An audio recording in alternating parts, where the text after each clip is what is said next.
weltare ɓiɓɓe fulɓe andu diine maɗa fedde heblo sukaɓe afrique weltare tv takkusana yoni to fasu daɓe to kuñum kaari to korkoƴela to madina alheri to gawinane to tata cheikh oumara to guetama kon takkusan juula ha to dal ceerno abou ahmad bachirou ba to awoyni beyrouta ha to galle ceerno oumar ly to batama sare ko taari ɗum kala ene jeeya e gardini kabaruji men to leydi Mauritanie police national halfinaɓe ndenka e kisala zoyrade ko taari ɗum kala ɓe kolliri ɓe teɓima nogas e goo sagata tawi ko waɗoɓe dartotonoɓe wadde trafic de drogue to leydi Sénégal DSC woni division spéciale de cybercriminalité ɓe teɓima sagata goto dartorinoɗo kay siɓade compte uji bancaire e ndera banque biteɗo BSIC woni banque sahara banque sahelio saharien de l'investissement et du commerce to leydi Mali laamu leydi Mali holli tigui ko fate ɓeydugol cogguji carburant woni gasoil e essence kala e coggu gaz defirɗom to leydi Côte d'Ivoire tribunal mo Abidjan ɓe laɓɓini ha laaɓi oɗo taw kañum woni numéro 2 landa PDC biteɗo Kalis Yappo to leydi Kenya ko widro mawdu woni Foskam commune kañum tigui yiita fodde yimɓe hewɓe mayɓe ne ubbita hen habaruji men jolam jaɓeri ma jaaha to leydi Ukraine to leydi Nepal to dowlaci dettude Amérique bisimilla mone ketki hotodirte joni joni piren facciren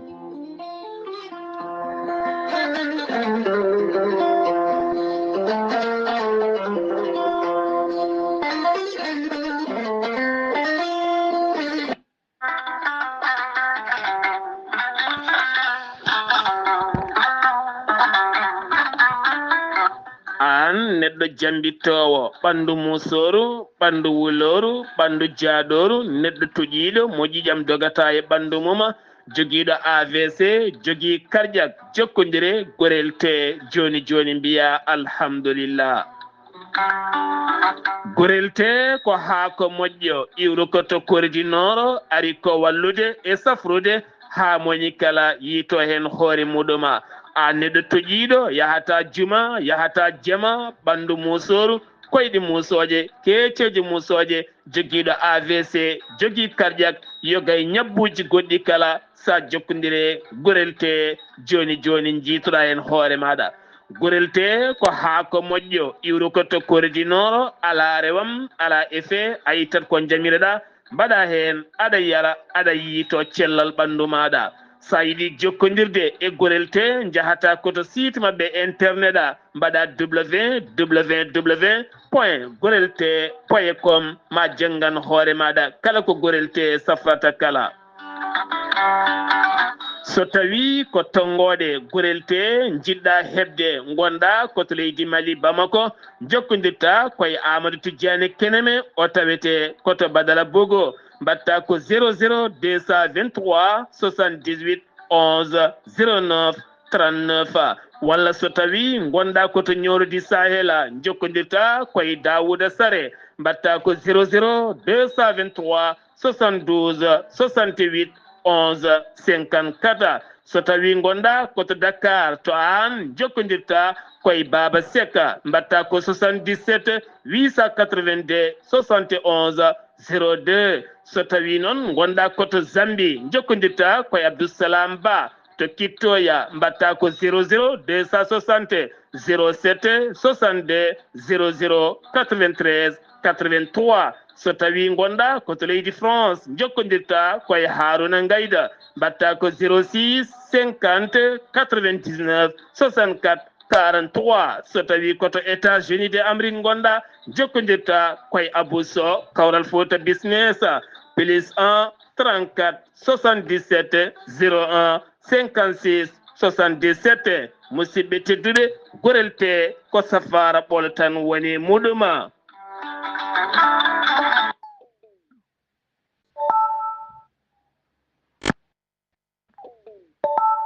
kettode kaburuji mon e demgal pula Afrique, Asie, Europe, Amérique, Moyen-Orient, Océanie. jam ñalle mon musidɓe tedduɓe eɗen gone hoore bira nogas jeetati lewru mars hitande ujunnaje ɗiɗi e nogas jeegom habaruji mon e ɗemgal pular e sawta he ko musidɗo mon sehil mon ghali abouba to karallagal ha mbawon heɗade en hano hannirta ni e yiiden to banggue nete e ɓosoje ko musidɗo men miɗi men sehil men saydou abouba hono noon mbiruɗen gardini kabaruji men koto leydi Mauritanie puɗɗoɗen laamu to leydi Mauritanie noon hono ceerno Abou Tall kañum woni almami zawiya Cheikh Tijani Al Kubra tawateɗo e nder Nouakchott to PK 8 Nouakchott sara garage Rosso omo tintina dendagal bandiraɓe sehilaɓe e Nouakchott naɓe ɗo didorno wonde kay tafsir o Qur'ana mo waɗanno e nder lewru korka o ɗamini timminde tigui timminde wadde timmal makko ko ñande tigui 5 lewru avril darto ndu ɗon to zawi ɗo to PK 8 Nouakchott sara garage Rosso dendagal Nouakchott naɓe kala ene bisma hen hano hannirta ni ha joni ko leydi Mauritanie keɗoɗen laamu leydi Mauritanie ɓe kolliri tigui e nder communiqué mabɓe kay wonde ɓe nder communiqué mabɓe ɓe ɓayini aljuma hanki nogas jeeɗiɗi lewru mars ɓe kolliri hen noon mette mabɓe no fewi kay e gueɗe kamtorinde kay baɗeteɗe e Mauritanie naɓe tawi ko toon e nder leydi Mali tawi kadi ko watteɓe en gueɗe mbatte koye Mauritanie naɓe sara kerol hakkude leyɗele ɗe ɗiɗi waɗi tigui e nder waɗi noon Mauritanie naɓe hewɓe kay waraɓe tawi ko jeeyanoɓe e nder goɗo wuuro wiyetego sarsar noon tawi nder hoddela garbi laamu ngu noon waɗi condamné fermement avec kay la plus grande fermeté e ɗeɗo gueɗe kamtoriɗe no feewi e kewi no feewi laamu ngu kay duwonima dendagal jinnaɓe ɓen kay jinnaɓe waranaɓe kala laamu ngu duwoniɓe kay nde Allah yurmotoɓe yaafoɓe harnam aljanna kamɓe dendagal mayɓe julɓe kala aseta hande o kadi gouvernement mo leydi Mauritanie ɓe erima laamu leydi Mali nde dartinta kay ko torlata e ko warata Mauritanie naɓe e nder leydi Mali he ko ɓuuri yawde e yaccade saabu kay ɗum juuti no fewi ɓe teskima kene wona hande kay duuɓi 4 Mauritanie naɓe ne mbaɗe gueɗe kamtoriɗe no fewi e nder leydi Mali ɓe erima laamu leydi Mali noon ɗo ƴetta responsabilité mum ha timma enquête wawa waɗede kay e ɗiɗo wargoji cakkitiɗi waɗede kay beele ɗeɗo gueɗe ne dokko kadi wadɓe ɗum ɓe mbawa rewnede lawol ha joni ko leydi Mauritanie keɗoɗen ma en jaa ha toon to Zouérate police Mauritanie halfinaɓe ndenka e kisala Zouérate ɓe nanggui nogas e goho sagata tagata kay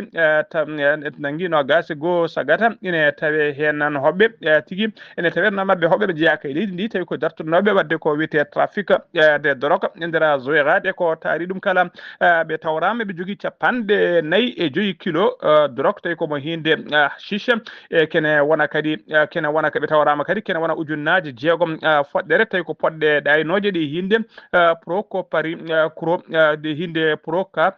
parine wondude ujunere temedde walla 14 ujunere foɗɗere ɗe hinde ɗe hinde ecstasy foof noon ko poɗɗe ɗaynoje police noon kadi waɗi saisi oto moɓe joguino tawi ko hinde 4x4 ko on oto ɓe kewi hutorade kay yaade ha to frontiére keeri leydi ndi tawi ko hinde oto mo 4x4 mo hinde Elix ko on ɓe kewi hutorade yaade ha toon to keeri to addoyde ɗiɗon marchandise uji kono noon kadi ɓe mbaɗnama saisi oto goɗɗo tokoso mo hinde Toyota Corolla ono oto noon ko on ɓe kewno hutorade kay wadde livraison woni tigui yeyidde drogue o ene waradde kilel mabɓe e nder Zouérate e nder wuuro Zouérate police noon tawiɓe kadi tawri police o holliri e nder enquête aji he tawriɓe ɓe jogui petelaji hondude halis kewɗo e téléphone aji ɗi ɓe kutorto kamɓe nogas e goho kala ɓe mbattama noon ɓe mbaɗama defere yesso parquet ha joni ko leydi Mauritanie keɗoɗen gendarmerie nationale halfinaɓe ndenka e kisala sehil baɓe ko taari ɗum kala teɓima kañumenne ɓe kolliri ɓe teɓima médicament ji kewɗi no fewi tawi ko médicament ji ɗi jamiraka yo yeeye e nder leydi he woni médicament no autorisé noon ɗum noon ko aljuma hanki o ɓe jiiti ɗum e ɓe jiiti ɗum oɗon médicament noon tawi ko fraude médicament ji ɗi noon pano ko nder Nouakchott lamorgo gendi Mauritanie ɓe kolliri noon ɓe teɓima kene wona ujunnaje 5 e temedde jeegom comprimé woni poɗɗe tawi ko poɗɗe ɓeydoje goragu tawa kadi ko wona poɗɗe jamirade yo hutore nder leydi hen ɗi noon cuuɗa e nder oɗon oto tawi oto fano ko nder Nouakchott lamrugo riidi Mauritanie ha joni ko gendi Mauritanie keɗoɗen la 19e unité tawi ko gendarmerie nationale ummima Nouakchott ɓe jabani ko wuuro witengo Biria kamɓe noon mbattar tigui unité jeetaɓiwo deggodirɗi ko centre tawto Biria noon tawi to centre Afrique ko aljuma hanki o no gasi jeeɗiɗi lewru mars ɓe jabani toon koye mbadi noon lafaji bulaji ko toon tigui ɓe jeeti woni maintien de la paix tawi kay ko walloɓe tigui nden ka e kisal e ndera yoga e guure ha tenti e ngoɗo wuuro witengo Biria tawatengo to centre Afrique koye ndin mbadi noon ɓeɗo gendarme ɓe leydi Mauritanie jeehi toon tawi kadi ɓe kolliri tigui duusiɓe noon hata bowallade diwoje ngal Nouakchott hono général des brigades biteɗo Mohamed Abidine Sidi kañum woni directeur de l'intendance e nder état major de la gendarmerie kañum duusiɓe hata bowallade diwoje ngal tumsi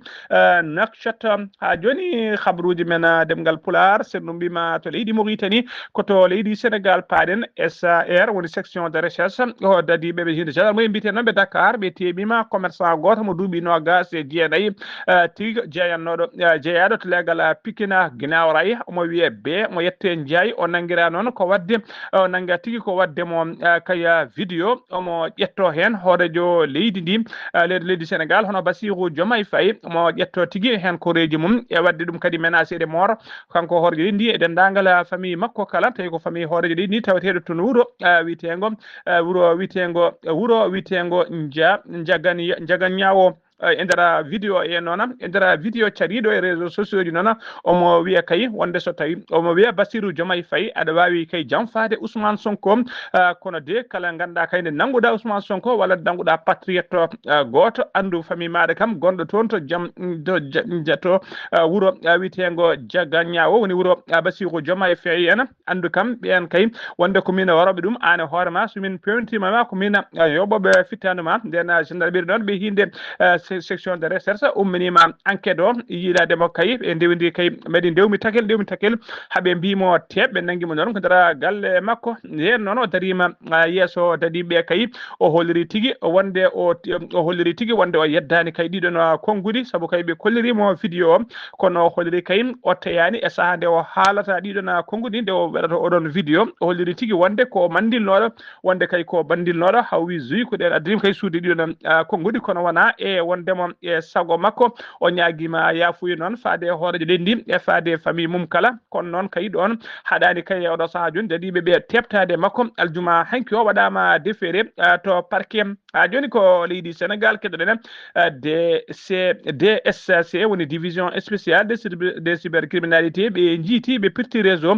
molanteɗo Allah dartonoɗo kay wadde ko wiyete piratage systéme bancaire e wadde fraude bancaire ɓe corti haalis noon sotti haalis e compte uji jambureɓe kewɗi kay ɓe nangi noon ɓe kolliri tigui wonde kay ko caggal ɓe nanguimo noon ko caggal kay ande banque o woni banque biteɗo BSIC BSCI noon woni banque sahelienne pour l'investissement et le commerce portuno plainte wonde kay opération ngaji kay ɗi ndewani lawol ɗi ndewani lawol ɗi laaɓani tigui mbawi tigui taw koye kiɗi hinde koɓe hinde koɓe mbiyata walle to pakka walla ɓe mbiya WDB ko ɗum tigui woni ko neɗɗo o hutori kay ha wawi sortude kay fodde kene wona nogas e goho million nogas e goho e feccere million woni 21,5 million tawi ko franc CFA e nder enquête o noon holliri kay wonde tugguiñade goho lewru décembre 2024 ha nogas e jeenayyi lewru janvier 2025 ko oɗo biyeteɗo SD kañum tigui yitunoɗen gueɗe o waɗi fodde 159 opération tawi ko opération ngaji frauduleuse ɗi ndewani lawol o heeɓi sortude kay kene qime ha 21 millions 551 mille 275 mille francs CFA enquête o kadi holliri ɗiɗo haalisaji noon o wawi sodde hen parcelle aji woni galleji toon to Saint-Louis o wolle umminima hen kadi magol chantier ji kewɗi no feewi o waɗi hen kadi dépense uji kewɗi no feewi o waɗama déféré to parquet mo tribunal de grande instance or classe mo Dakar ha joni ko leydi Sénégal keddoɗen biteɗo Tafsir Faye koye renanoɓe kaso woni tigui garde pénitentiaire o jeeya o jeeyno o riwama ha laaɓi e golle makko tawi tigui tawi koye bone TikTok kanko noona kanko Yassine kanko Tafsir noona kanko noona taw noon kadi riwima ko biteɗo Yassine Fall noon kañum woni ministre de la justice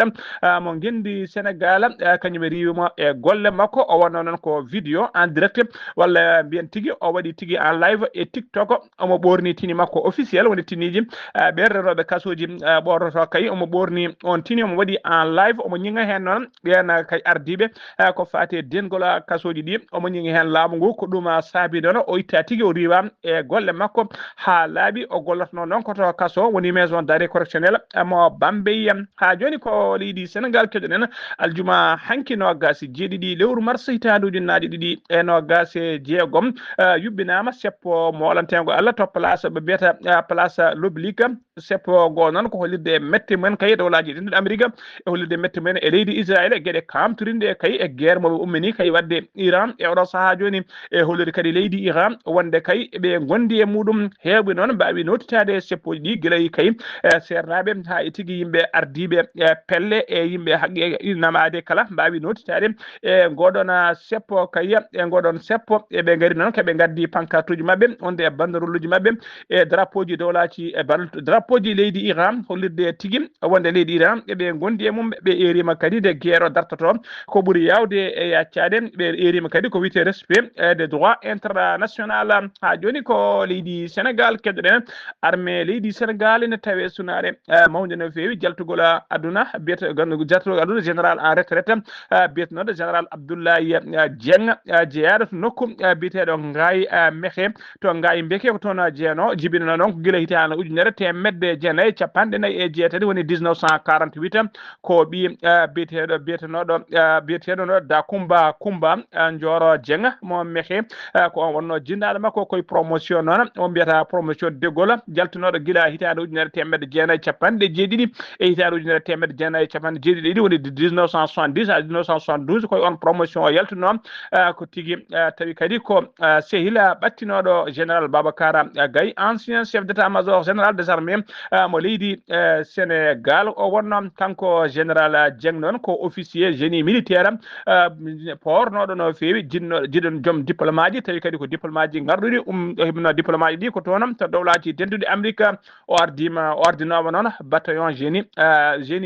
militaire tawi ko zone militaire numéro 3 mo Kaolack kanko noon ko noon kadi e zone militaire numéro 7 kala o ardinoma ɗumen o nomanoma ko adi kay komo nome ambassadeur joɗaniɗo leydi Sénégal toon to Guinée Bissau fodde duuɓi sappo e nayyi kanko joɗani toon kanko joɗani to Guinée Bissau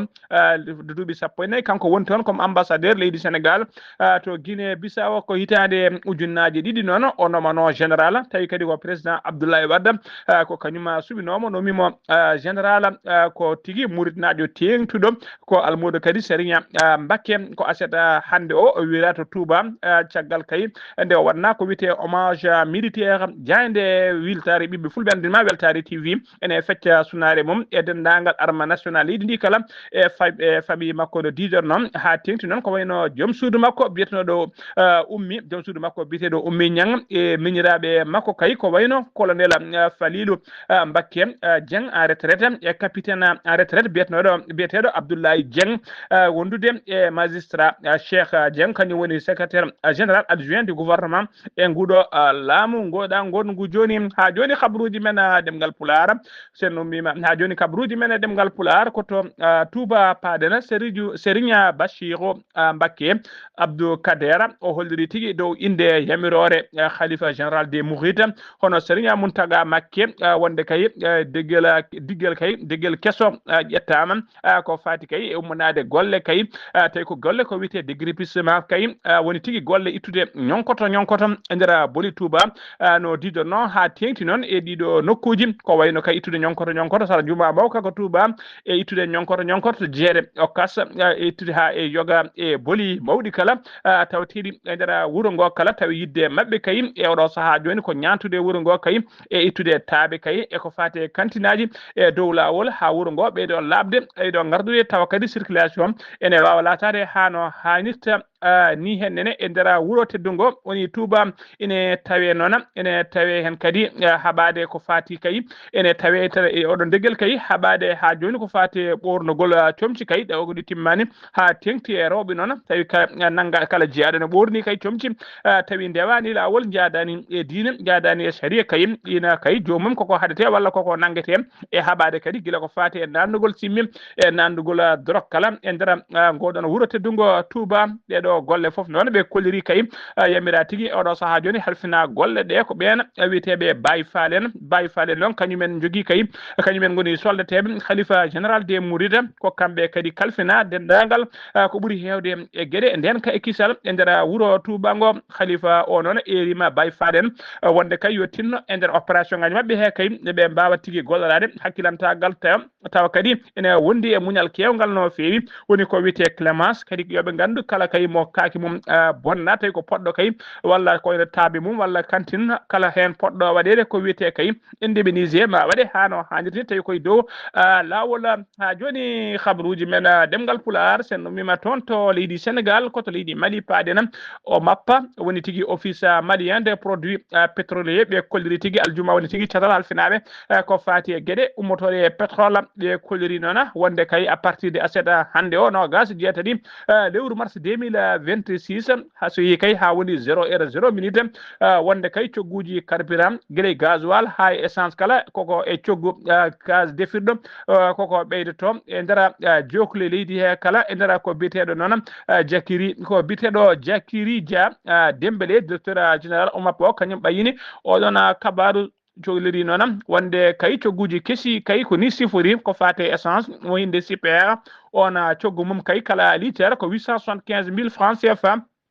woni temedere capanɗe jeeɗiɗi joyi mbuɗo kala litre so tawi noon ko gasoil kala litre gasoil ko 940 francs CFA 940 francs CFA noon ko temedere capanɗe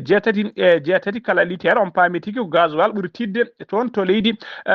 Mali so tawi noon ko gaz defirɗo o boutel gaz toko so tawi kay ko peesowo kiloji ɗiɗi piccal capanɗe jeeɗiɗi joyi woni 2,7 kilogramme on boutel kay joggo mum kesu ngu ko 3245 francs CFA woni temedde jeegom e capanɗe nayyi e buuɗi jeenayyi so tawi ko boutel mawɗo noon mo 6 kilogramme on noon ko jokku mum e oɗo saaha joni ko 7075 francs woni ujunere temedde buuɗi sappo e joyyi ko ɗum woni cogguji ɗi laamu ngu yamiri laamu ngu noon erima dendagal commerçant ji ɗi yeeyoɓe gaz e ɓen halfinaɓe ko fate jeegol station ngaji carburant kañumen kala nde tinnoto kormon ɗiɗo prix yoɓe gandi kadi kala naggaɗo ne yeeya prix kay ɓurɗo oɗo prix koko fawate ko amre fawno ha forti koyɗe ha joni habaruji men demgal Pulaar to leydi Mali ha joni keddoɗen la ministre de l'entrepreneuriat national de l'emploi de la formation professionnelle biteɗo madame Oumou Salla Sega o waɗi hanki conférence makko de presse toon noon conférence o waɗi ɗum koto primature woni to bureau ji premier ministre toon ene tigui ɗoftunomo hen noon e on conférence ne tawtorno ɗum kay nanɗo makko tawi kañum woni ministre chargé de la communication o holliri hen noon bilan annuel ko fati kay eko ƴetta golle woni tigui emploi e nder hitande 2025 mayde ɗo nde o holliri noon o wi kay wonde hitande 2025 nde ko hitande kay gollotoɓe hewɓe ƴettama hen saabu kay e nder ndeɗon hitande o holliri capanɗe jeegom e jeenayyi ujunere temedɗiɗi e capanɗe jeenayo e jeetato gollotoɓe ƴettama tigui hano hannirta ni so tawi kay yerodirama hitande 2024 ma tawi 2025 2025 nde ko hitade kay nde hono mum wayri yede walla tigi yaaka e ɗiɗo duuɓi kala o wi noona wonde kay o wi noon kadi wonde ujunnaje tati noona hitande 2025 nde hitande ujunnaje tati e temedde jeeɗiɗi e capanɗe jeenayyi e joyyi gollotoɓe tigi perdi golle mumen woni perte d' emploi woni tigi perde d' emploi perde d' emploi so tawi noon ko solde net positive so tawi yerodirama e ƴettaɓe golle e perduɓe emploi mum ɗum noon ene hawra oɗo saaha calcul o so waɗama hawrat tigi ko capanɗe jeegom e joyyi ujunere temedde joyyi e tato neɗɗo kay woni poste ɗum woni ko ƴetta hitande 2025 o wi noon e nder ɗiɗo duuɓi joyyi cakkitiɗi kay mali kay heɓani tigi hono ndeɗo hitande 2025 kay hono num hewde ƴetteteɓe golloɓe o holliri noon woni fandare mabɓe nde kadi ko ndeɗo hitande 2026 wodnade kay beele ne ɓuura kadi garɗude e hitande 2025 mayde nde o holliri noon e nder 2025 kay so tawi ko ƴettaɓe golle ɓe so tawi ko secteur public woni to banggue laamu ko capanɗe nayyi ujunere fayi temedde joyyi capanɗe jeegom e jeegom emploi woni gollotoɓe e ɗum noon ene qime so banggue pourcentage ha 59% woni capanɗe joyyi e jeenayyi e nder temedere kala so tawi ko secteur privé noon kañumen ne ƴetti nogas e jeetati ujunere temedde jeeɗiɗi capantati ɗiɗo emploi e ɗum tengtina tan wonde laamu ngu nana dari doole mum pot noon wa haɓade kay ko fate wasam gollade e nder leydi he kabaruji men demgal pular sen ummima to leydi Mali koto leydi Côte d'Ivoire paaɗen tribunal mo Abidjan ɓe laaɓini tigui ha laaɓi kay ɓe goppiti biteɗo Kalisa Yappo Kalisa Yappo noon ko lundiyanke kanko kadi woni secrétaire exécutif landa wiyete ka PDCI ko kanko woni numéro 2 landa ka ko aljuma hanki o noon tribunal o kay wi wonde ko tumano e makko ko kay ko tumano e makko foof ɗum foof ittama ha laaɓi woni tigui ɓe mbimo no coupable o nanguirano noon ko salade kay ko sudde kongude makko publiquement kay hollirde mette makko kay annulation mo conseil constitutionnel caggal conseil constitutionnel kay hollirno tigui wonde annuli tigui ko fati e victoire élection député makko député landa makko PDCI hem noon e nder lewru janvier 2026 candidat mabɓe o noon to nokku biyeteɗo tumoni to nokku biyeteɗo tumodi noon en tawe e nder hakkude leydi Côte d'Ivoire on candidat tigui woni député mabɓe tawi ko deuxiéme mandat mum o wiyete ko Hervé Ali Yali ko kanko tigui ko fate kawgu makko woni victoire makko ko ɗum tigui conseil constitutionnel leydi ndi wanno annulé ko ɗin saabi noon o suusino hen konngudi hollirde mette makko no fewi kanko Kalisa Yappo heɓe nanggunomo hen ko ɗum o nanguirno nde o nanguirno noon hono tigui justice o namdinoma nde o taƴante kay fodde lebbi capantati e jeegom yo taƴane lebbi capantati e jeegom e nder kaso tawi kadi ene wondi amande de 500.000 francs CFA tribunal o noon holliri tigui caggal de hettima kay ɗi avocat ji ɓe kolliri tigui wonde ko tuuma e makko kay haydara hen wodani ɗum noon ɓe mbaɗimo akkide wonde tigui ɓe goppitima ha laaɓi nde o woppita noon nde ɓen tigui kolliri wonde tigui waɗama tigui woppatama ha laaɓi ko no coupable ko ɗon konko Kalisa Yappo noon o suuti juuɗe makko dow o yetti Allah holliri hen weltare makko mawde no fewi ko ɗon tigui kanko e joom suudu makko maw arduno toon to tribunal o ko ɗon tigui ɓe jalti tribunal o nden noon jandiyankoɓe paddimomo to damal ɗo o holliri tigui wonde kay e ñalawma hande o yiiɗa wadde discours politique o yiiɗa haalde haydara ko fate politique o wawi tan hande o ñalawma hande o ala ko wawi wadde so wona yettude Allah je ne veux pas dire les mots politiques j'ai béni simplement le nom de Dieu ko ɗum woni kongude makko nde o yalti e nder nduɗon suudu ñawirɗum habaruji men demgal pular sen ɗumima to leydi Côte d'Ivoire koto leydi Kenya paaɗen yontere mayne nde koko wiyete fosse commune woni widuro mawdu no fewi tawi maayiɓe hewɓe ne ubbita hen ko ɗum woni ko yiita e nder ngoɗo wuuro wiyetego Kericho wuuro Kericho noon ko tokoso tawten ko to banggue hirnangue leydi Kenya tawama e nder widuro he noon capantati e tati goski hen jeetata ko adulte woni yimɓe mawɓe nogas joyi heddiɓe ɓe ko sukaɓe tokosɓe ne tawe hen ni hay bebbeji jibinaɓe ko ɓoyani tawi ko tawi hen hay bebbeji jibinaji ko ɓoyani enquête noon nana jokki hen mbeɗen ande kay moli ɓeɗo mbeɗen ande kadi holwalɓe ɗeɗon gueɗe ha joni habaruji men demgal pular so numima toon to leydi Kenya koto leydi Djibouti paaɗen laamu lana ndiyam tigui jollunoka temet tati e nogas tawi ko migrant woni ɗanniyankoɓe ɗanne suudari yinnoɓe kay tawi kan lana yuwi tigui e nder maaje ɗe Djibouti ɗum ko ñande jamma talata nogas nayyi ne wiyata alarba nogas joyi lewru mars gonɗen ɗum e nder jugol ala he yimɓe jeenayo maayi hen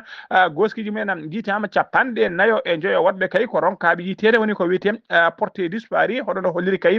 catala OIM woni organisation internationale des migrations laana ka noon ummorno koto nokku to wuuro wiyetengo o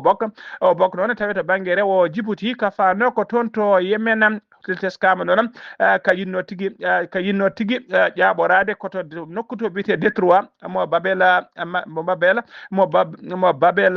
Mandeba ko ɗon tigui ka yinno soddude ɗon ko sodorde raɓɓere no fewi kay ko lawol ɓurgol yawde kono kadi ko lawol ɓurgol hulɓinade no fewi saabu hakkude ɗon e faade leydi Yemen wadde findi to mbiyata tigui Corne Afrique faade péninsule arabe ko kilométre uji nogas jaajeni kono noon ko lawol kulɓinigol fewi e nder hitande ujunnaje ɗiɗi e nogas joni woni 2025 ko teskama temedde jeenayo migrant tawi ko yinnoɓe sodduɓe ɗon mbasi hen pittali men kabruji men demgal Pulaar takkusana juulama ha to galle ceerno Amadou Tijani Alpha Mama Sileyba to kay haydi ko on takkusan juula ha to galle ceerno Yaya Dia to Mbahe ko on takkusan kadi juula ha to galle ceerno Abdourahmane Dia to PK 8 Nouakchott ha to galle makko Darel Park e ko taari ɗum kala habruji men jolam jaɓeri koto leydi Ukraine paaɗen armée leydi Russie ɓe bombardi wuro witengo Odessa tawatengo toon to worgo leydi Ukraine waɗi noon yimɓe tata wasɓe hen pittali men waɗi kadi sappo e go neɗɗo barmuɓe hen ɓe koliri noon to legal résidentiel e to matta e wondude e maternité goto bomboje ɗe mbawi samde toon cukalel gotel wasi hen fittade mum to wiyete tawi nokku to wiyete crive yi ringa toonne ko yimɓe ɗiɗo mbara toon wonɗo yimɓe ɗiɗo worɓe mbara toon wonɓe ɗiɗo woɗɓe kadi mbarmi hen foof so hawra yimɓe tata wasɓe pittali men e ɗiɗon bombardement ji koto Népal paaɗen mennoɗo wonde hoore jagode leydi Népal biteɗo KP Sahara KP Sarma Oli wiyama teɓa o tigui omo tawe ñalawma hande o e juuɗe dadiɓe e juuɗe justice o tuuma noon ko juuɗe makko moddude kayim e wargoji waɗannoɓe seppoji kayim tawi ko ɗin seppoji diddinomo e jappere laamu ɗum wonno koye lewru septembre ko 2025 o nanguita kay koye ministre makko de l'intérieur woni jagorgal leydi makko kalfinaɗo ko fate gueɗe nder leydi biteɗo Rameska Lekkala ko kamɓe ɗiɗo nanguida ko subaka aysata hande no gas jeetati lewru mars ɓe mbiya teeɓa koto dowlaji dentuɗi Amérique uddirtena kabaruji men Donald Trump horeji dowlaji dentuɗi Amérique o holliri aljuma hanki o weltanaki kay haydara hay ndiga o weltanaki ngal ɗo catalla walla ndeɗo fedde witende lottan o wi noon wonde kay sikkanno o wi noon wonde omo sikki kay oɗo saaha kay wonde dowlaji dentuɗi Amérique wonta addude e ballal mum faade walla financement mum faade ndeɗo fedde witende lottan tigui tawi e saaha moɓe cohla ballal o wi noon o haali ɗum noon koye nder forum d'affaires nder forum d'affaires joɗinoɗo toon to Miami o wi kay wonde o erinoma kay lottade arata walludemo ko fate sécurisé e haɓade kay udditgol oɗo nokku biteɗo Detroit Dormuz mo leydi Iran ɗiɗɗi oɗo saaha joni haadi kay marchandise uji kewɗi wawde taccitade ɗon rewde ɗon o holliri ɗon hay leydi gotiri kay e ɗenon leyɗe renduɓe ɗeɗo fedde witede lottan hay goto jaɓani hen arde notade mum e ngoɗon noddago o wi noon wonde dowlaji tilluɗe Amérique kala hitande kay ne yaltine milliard uji kewɗi tawi ko dollar wallidde kay fabade ngal ɗo catala bitegal lottan so tawi kamɓe ɓe cohli lottan jabota koɓe ɗum noon kay o holliri wonde ko dartino kala ballal e financement faade e ngal ɗon catala musidɓe tedduɓe gasi ha laaɓi ceer ko ɗum ɗo wonno komin tongal noon habaruji men e ɗemgal Pulaar e sawto he ko musidɗo mon sehil mon Ghali Abouba to karallagal ha mbawa yiide en to banggue nata ɓosoje ko Saydou Abouba ketkimalaki jaam yo jaam Allah jogomi jogo on